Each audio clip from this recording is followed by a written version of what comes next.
It is a high octane action film, but with light-hearted moments also. Sir run time ఎంత తీసుకున్నారు sir movie? 2 hours 20 minutes, sir. Super sir, all the very best sir. Thank you, sir. Hanuma గారు, అంటే ఇదే time లైన్లో ఇంతకుముందు వచ్చిన movies references ఏమైనా తీసుకున్నారా ఫ్రమ్ అదర్ లాంగ్వేజెస్? ఎందుకంటే రీసెంట్గా క్యాప్టెన్ మిల్లర్ కూడా ఇదే టైం లైన్ ఫిలిం, సో దానికి ఏమైనా పాసిబుల్ రిఫరెన్సెస్ ఉండబోతున్నాయా? అస్సలకి ఈ సినిమాకి ఎటువంటి టైం లైన్లో కానీ వేరే వాళ్ళది లేని జోనర్ సార్ ఇది. ఇంతకుముందు ఎప్పుడు చూడలేదు కూడా. అంటే మన స్వతంత్రం గురించి వాటి గురించి మనం వినున్నాము చేస్తున్నాం, కానీ ఇది సపరేట్ స్టోరీ సార్. ఇది ఒక ఫ్యామిలీ సబ్జెక్ట్. మళ్ళీ ఇందులో దానికి ప్రాణం పోసేవాళ్ళు ఈ టెక్నీషియన్స్. వీళ్ళు చూసారు ఇప్పుడు మామూలు మ్యూజిక్, అది చూస్తున్నంతసేపు మనం చూస్తాను విజువల్ పరంగా, వింటున్నంతసేపు మ్యూజిక్ ఉంటుంది, చూస్తున్నంతసేపు యాక్షన్ ఉంది. ఈ టైప్ ఆఫ్లో మూవీ వెళ్ళిపోతూ ఉంటుంది సార్. మనోజ్ గారు, అయితే మీకు అంటే మీరు చెప్పారు ఇందులో ఎంటర్టైన్మెంట్ ఉంటుంది అని, కాకపోతే మీ లాస్ట్ ఫ్యూ ఫిలిమ్స్ నుంచి మీ ఫ్యాన్స్ కానీ లేదా రెగ్యులర్ ఆడియన్స్ కానీ మిస్ అయ్యేదే మీ ఫన్ టోన్ అది. సో ఇలాంటి కంప్లీట్ ఒక వైలెంట్ ఫిలిమ్స్ కాకుండా ఒక ప్రాపర్ కామికల్ ఫిలిం తీసే ఛాన్సెస్ ఎంతవరకు ఉన్నాయి మీకు ఇప్పుడు present? There is, and there's one more script I'm doing din tarvata. That's also high entertainment film andi. Yeah. Manoj గారు. Yes and hello andi. Hi, బాగున్నారా? బాగున్నానండి. సో బేసికలీ బ్రిటిష్ ఎరా అంటే సమ్ కైండ్ ఆఫ్ సఫరింగ్. ఇంకా బ్రిటిషర్స్కి ఎలా ఉంటుందంటే like Indians పైన వాళ్ళు ఏదైనా అత్యాచారం చేయడం, సో అలాంటి కొంచెం ఇంటెన్స్ సీన్స్ కూడా దీంట్లో ఉన్నాయా? మీరు కూడా ఫైట్ బ్యాక్ చేసే సీన్స్, ఎందుకంటే దీనిపైన కావాల్సిన రీసెర్చ్ చాలా ఎక్కువ, because it is a era of Britishers కాబట్టి. That's a lot of research went in andi, and if you can whenever take time and visit our Director Group Productions office, you will see the amount of history they've been working on. ఆ గోడల మీద అంతా చూస్తే ఏ రేంజ్లో research చేశారు. And lot of episodes, lot of pain, బయటికి రానిది, బుక్స్లో ఉన్నటివి చూపించలేని incidents, చూడలేని ఇన్సిడెంట్స్ అలాంటి ఎన్నో చూపిస్తున్నారు.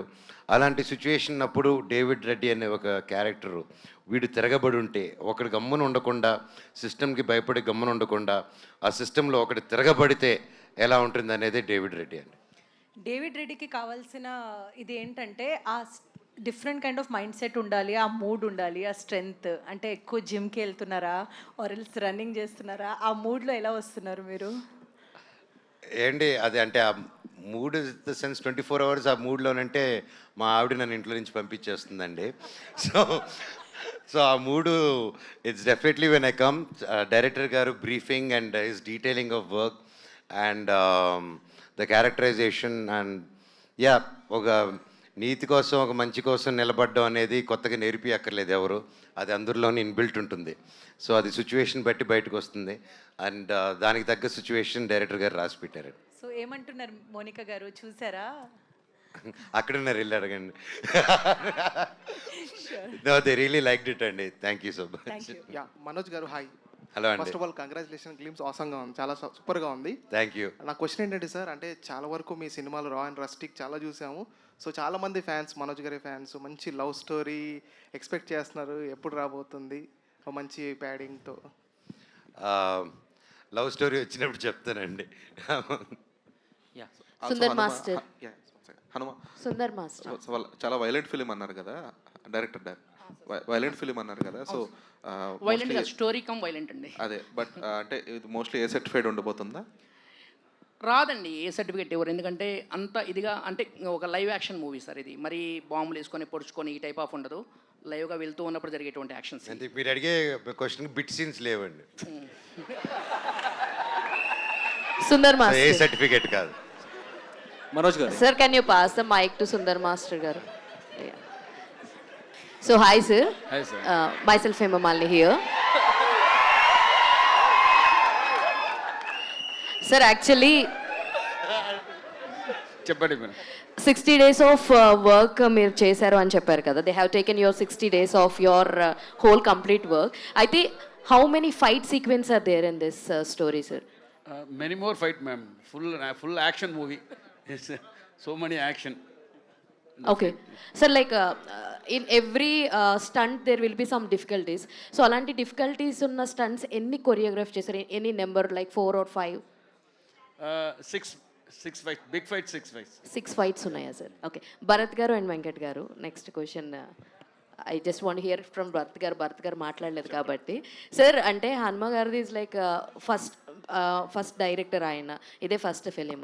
అంటే ఏ నమ్మకంతో మీరు ఆ స్టోరీ వినంగానే ఎలా యాక్సెప్ట్ చేశారు? What are your thoughts first story వినంగానే? అంటే ఏం చెప్తారు సార్? హనుమ గారు నాకు 10 years నుంచి తెలుసండి. ఓకే.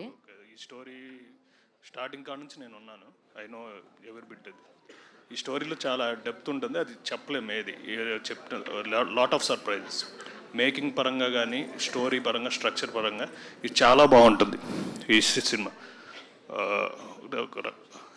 బాగుంటుంది సినిమా. హనుమ గారు, యా హాయ్ అండి. హాయ్. సో ఇందులో మనకి చూసుకుంటే రిలీజ్ వచ్చేటప్పుడు కింద మల్టిపుల్ లాంగ్వేజెస్లో వేశారు, లైక్ పాన్ ఇండియా అన్నట్టుగా. బట్ ఇంగ్లీష్ కూడా వేశారు ఏంటి, పాన్ వరల్డ్లో చూపించబోతున్నారా? యాక్చువల్లీ అది హీరోయిన్ రిక్వెస్ట్ అండి, అక్కడ నేను రిలీజ్ చేసుకుంటాను మీరు వేసేయండి అన్నారు. అంది ఎందుకంటే సబ్ టైటిల్స్ ఇంగ్లీష్లో ఉంటుంది కదన్నా, అందుకోసం అది వేసేసాం.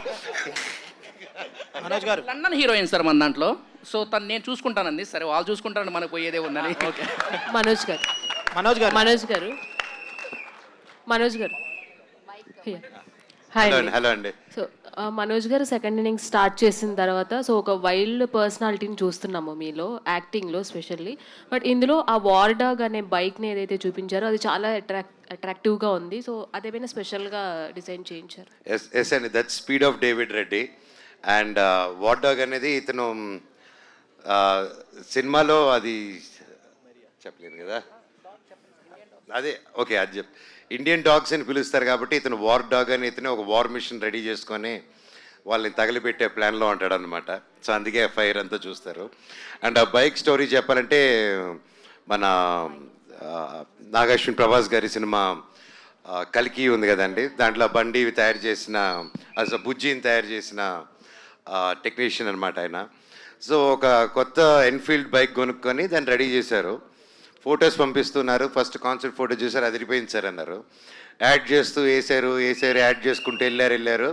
అది దాదాపు ఇప్పుడు ఈ గ్లిమ్స్ తీసినప్పుడు 700 kgs ఉండిందండి బైక్.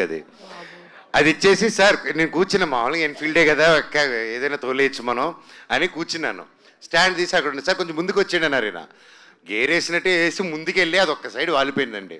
అయిపోయావురా మనోజ్ ఈరోజు అనుకున్నారు మీరు. ఆ తర్వాత అదురు పట్టుకొనే కాపాడారు. సో యా, ఇందాక సార్తో చెప్తున్నా, I think the challenging thing and the most risky and more difficult thing I think for all of us is going to be the war dog bike అండి. అందుకే బైక్కి స్పెషల్గా అంత special glimpse he wanted to introduce with the bike and death note. And ఆ bike కానీ ఆ death note bat కానీ చాలా బ్యాక్ స్టోరీ, దానికి చాలా సిగ్నిఫికెన్స్ ఉంది మూవీలో. అండ్ ఎంత యాక్షన్ మూవీస్ అయినా కానీ అన్ని ఎమోషన్స్ ఆల్రెడీ ఉంటాయి, అటు కామెడీ టచ్ కావచ్చు, ఇటు లవ్ స్టోరీ కావచ్చు, అన్నీ ఉంటాయి. బట్ ఈ ఇంత 70 to 80% ఆఫ్ యాక్షన్ మూవీలో లవ్ స్టోరీ ఎంతవరకు ఇన్వాల్వ్ చేయబోతున్నారు? మిగతా 40% అంటున్నాడు సార్. ఆల్ ది బెస్ట్ అన్న. మనోజ్ గారు ఏంటండి, మీ ఫ్యాన్స్కి ఒక పండగ వాతావరణం కనిపిస్తుంది అందరిలో. ఎందుకంటే మిరాయిలో మీ విలన్ క్యారెక్టర్ చూసి వావ్ అన్నారు, ఇప్పుడైతే ఈ క్యారెక్టర్ చూసి ఇంకా దానికి మించి అంటున్నారు. అయితే డైరెక్టర్ గారు మీకు స్టోరీ వచ్చి చెప్పేటప్పుడు ఆ స్టోరీ మీకు రియల్ లైఫ్లో కూడా ఎక్కడో కనెక్ట్ అయింది, అందుకనే ఈ స్టోరీ ఓకే చేశారన్న వార్త ఒకటి వస్తుంది సార్, దానికి ఏమంటారు మీరు? లేదండి, ఎవరికైనా ఒక మంచికి కానీ ఒక అన్యాయం జరిగేటప్పుడు నిలబడాలి అని ఆ మనస్తత్వం ఉన్న ప్రతి ఒక్కరు ఇది కనెక్ట్ అవుతారండి. మీరు విన్నా మీరు కనెక్ట్ అవుతారు. Thank you sir. Thank you sir. One last question తీసుకుందాం. మనోజ్ గారు సార్, ఇక్కడ సార్ ఇది చాలా ఇంట్రెస్టింగ్ అనిపిస్తుంది, అది గ్లిమ్స్ కానీ లుక్ పర్టికులర్గా లైక్ ఆ బైక్ ఇవన్నీ కూడా చాలా క్రేజీ అనిపిస్తుంది. Thank you. అండ్ చాలా మంది డెబ్యూటెంట్స్తో మీరు వర్క్ చేస్తున్నారని ట్రావెల్ అవుతూ వస్తుంటారు, చాలా మంది మీ దగ్గరకు స్టోరీస్ వస్తారు. సో హనుమారెడ్డి గారు మీకు ఆ కథ చెప్పినప్పుడు లైక్ ఒకే చెప్పారా, లేకపోతే any changes wise character wise కావచ్చు ఇంకా మీరు ఇంప్రవైజ్ చేసి? లేదండి, లేచి గట్టి హగ్గిచ్చాను ఆయనకి. ఆయన విజన్ని set only one thing I set, చాలా పెద్దది, ఫస్ట్ సినిమాకి చాలా పెద్ద ఇది పెట్టుకున్నారు burden. So take time, do your pre production ఒకటే సజెషన్ చేశాను. అండ్ ఆయన హీ వాస్ లైక్ లేదండి నేను ఆల్రెడీ ప్రిపేర్ అయి ఉన్నానని చెప్పి he took his time. And Ravi Basrur గారు కూడా టైం ఇవ్వడం. అండ్ యూజువల్గా అంత టెక్నీషియన్స్ టైం ఇస్తారని బయట టైం ఇవ్వరని ఇలా టాక్ ఉంటుంది. But hats off to sir. అసలు ఒక న్యూ కమ్మర్ ఎలా వర్క్ చేస్తారో, న్యూ కమ్మర్ వచ్చి ఒక సినిమాకి ఎలా కసిగా పనిచేస్తారో ఆ కసి ఉందండి సార్లో. And that's what I believe. And cinema hit అయినా సినిమా ఫ్లాప్ అయినా టెక్నీషియన్స్ కానీ యాక్టర్స్ కానీ ఆ నెక్స్ట్ సినిమాకి అదే కష్టం పడతారండి. So there won't be any difference అనేది నేను నమ్ముతాను. All the best sir. Looking thank you forward అండి, for thank you so Manoj much. గారు సార్ యాక్చువల్లీ కాస్ట్యూమ్స్ చాలా ఇంట్రెస్టింగ్గా ఉన్నాయి. అయితే ఇలాంటి ఒక పీరియాడిక్ డ్రామా టైప్ తీసుకున్నప్పుడు కాస్ట్యూమ్స్ కూడా చాలా పర్టికులర్గా ఉండాలి. ఎందుకంటే ఎంత ఫిక్షన్ క్యారెక్టర్ అయినప్పటికీ కూడా ఎక్కడో ఇది సెట్ కాలేదు అలా అలా అని ఒక థాట్ ఉంటుంది. సో కాస్ట్యూమ్ డిజైనింగ్ ఎవరు చేశారు అండ్ ఎన్ని ట్రయల్స్ చేశారు లైక్ క్యారెక్టరైజేషన్ సూట్ అవ్వడానికి? దీనికి చాలా we did a lot of trials అండి, అండ్ ఎస్పెషలీ వాట్